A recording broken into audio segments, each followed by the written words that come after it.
everyone, Larry Chen here. We are in downtown LA doing this really special shoot that I'm very excited about. My friends from Gran Turismo reached out because they came out with a Spec 2 update for Gran Turismo 7 that includes a lot of new cars, including this Lexus LFA. I'm actually taking this real life car and taking it to these real life locations in downtown, and I'm actually gonna get in game in Scapes, and I'm gonna recreate the same shots that I shot with my cell phone.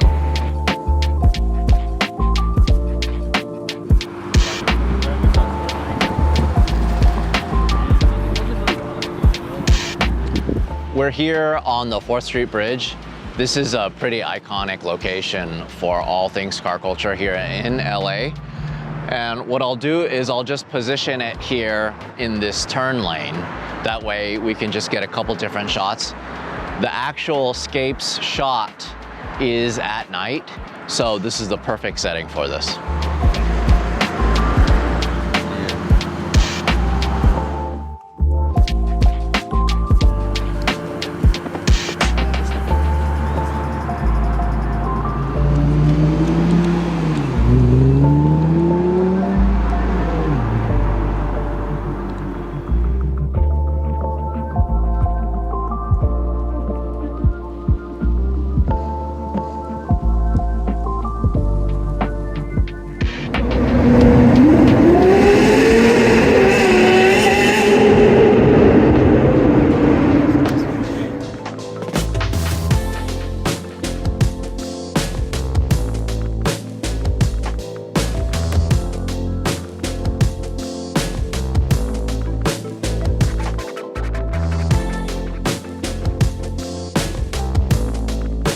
It's the next day. We are in my workshop, and this is my actual Gran Turismo 7 setup. Normally, it doesn't actually live in my workshop. This is actually in my bedroom because before I go to sleep every single night, I just play a couple minutes. Even if it's just going to the Nürburgring or going to Laguna Seca just for a couple laps, it's my way of escaping. And I play Gran Turismo 7 completely in virtual reality, in VR. I have the PSVR 2. I've actually never played the game on a monitor. I actually started playing Gran Turismo from the very first one, and it's always just been such a big part of my life. I've learned about so much in car culture, the different cars, the different vehicles that weren't available in the US. All these crazy cars that I could just not even imagine owning. I can play them and I can drive them every single night. Gran Turismo 7 Spec 2 is a free download for anybody who has Gran Turismo 7. It comes with a bunch of new features, including 7 new cars, a brand new snow track, and you can play 4-player split screen.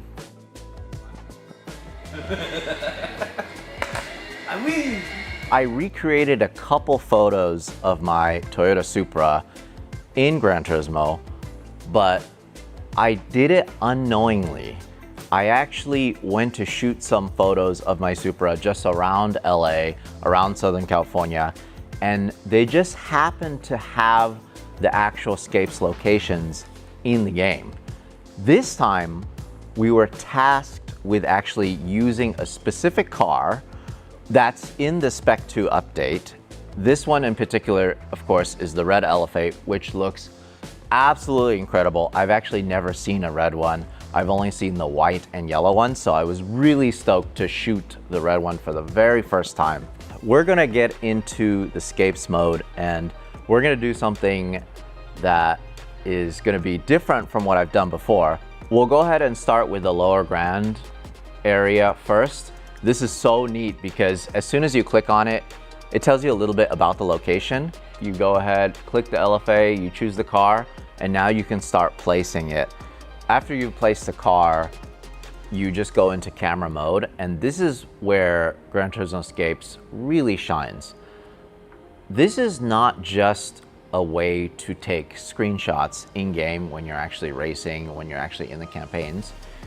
This is its own separate, complete different part of the game that allows you to become a car photographer.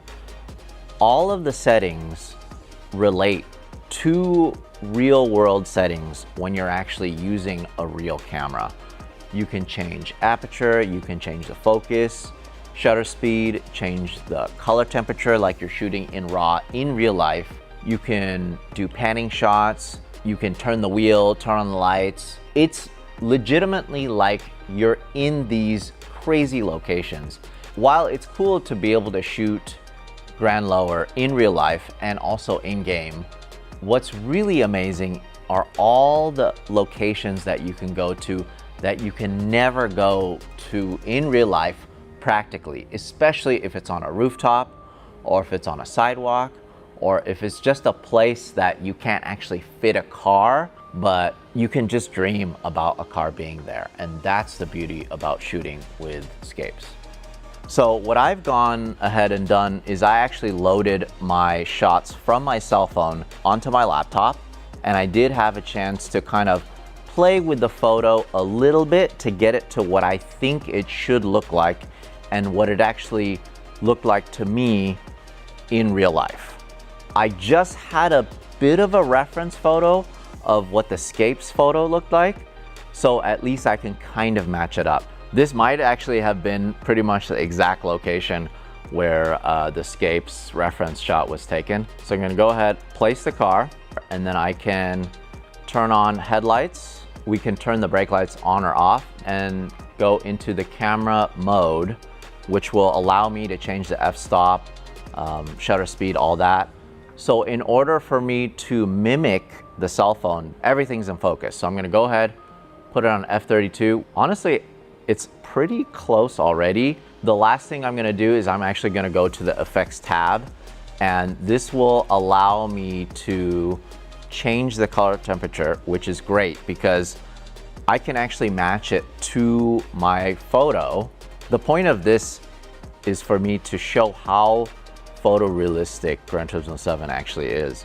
The fact that this car doesn't actually exist and you can move it around and make it an action shot, you could do all this stuff, turn the lights on and off, is so cool. It's cheating.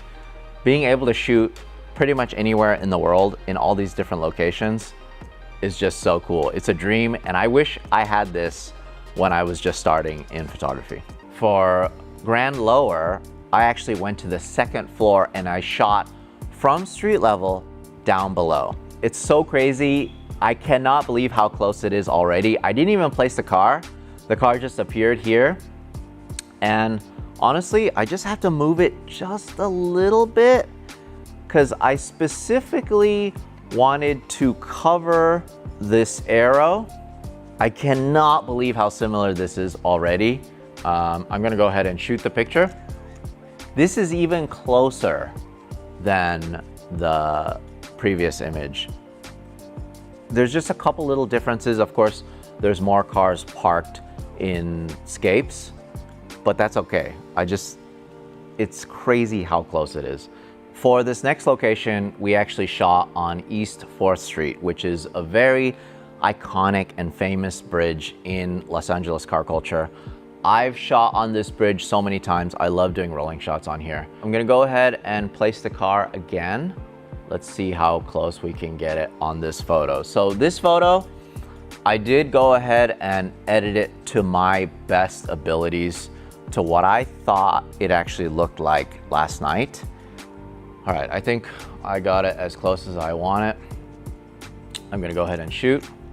Without spending hours and hours on this, honestly, it just blows me away how close it is. I'm happy with how it came out. Again, the sky is a little different because it was cloudy, but it's just crazy to me how close this came out. This next location is also on the 4th Street Bridge, but unfortunately it was a different time of day. I did still shoot a photo in real life, but to play with it, what I'm gonna do is I'm actually going to do a fake motion blur shot. So this is one of my favorite features of GT Scapes. You can place the car, you can make it look like it's drifting, you can make it look like it's going really fast. This one, we'll just do a rolling shot. What I could do is I'll place it, I wouldn't say exactly how I have it when I actually shot it last night, but I'll just place it one lane over, and then I'll go ahead and apply the effect to it. So I'm happy with the placement. I'll put the shutter speed to like 30th of a second. Aperture, this is the cool thing. You can shoot like a f impossible lens that doesn't actually exist. This is a 39 millimeter, but I'll go ahead and shoot it, I don't know, f2 to get a little bit of background blur. It's focused. I'm gonna shoot the photo and see how this comes out. That is just so ridiculous. It's so crazy because this looks like something I would have shot. Everything about it, just the reflection on the vehicle, the glossiness of the paint, the movement of the wheels. It just looks so good. This is exactly what something would look like if I shot it. I had neutral density filters on. It was this time of day, and I was maybe riding on the scooter on the sidewalk here while I was taking pictures. It just looks so cool. I know it's not exactly like the photo that we took, but this is kind of an inspiration of that. Now that we got something that looks pretty realistic, I actually want to push the limits of this. That's the beauty of Scapes. You can shoot at f impossible, but also impossible shutter speeds. I know for a fact when I'm shooting at 1/5 of a second, I would say if I shot 1,000 pictures, maybe 2 of them will come out. So I'm gonna go ahead and bump the shutter speed all the way down to 1/4 of a second. And then I'm gonna go ahead and I'll actually turn the car around. And then this way, it's a shot of the car coming towards us at extremely slow shutter speed. Maybe travel speed a little lower so we have a better chance. That looks great. Honestly, that is so cool. It looks like it's going 100 miles an hour, which it's not. It's so crazy. If I was on the bridge last night and the LFA was going back and forth, and I was actually trying to get this shot, I probably would not be able to get the shot because this is pretty much an impossible shot. But I think it looks super cool. It actually doesn't look that bad. It looks very realistic. I'm gonna go ahead and save that. Forget about the rest of the game. Just this alone, you can spend hours playing with it, with any car you want, with the car that you've built, with something that you wish to own or that you own already. You can shoot it in-game, anywhere, all over the world, and that's what I love about Gran Turismo Scapes.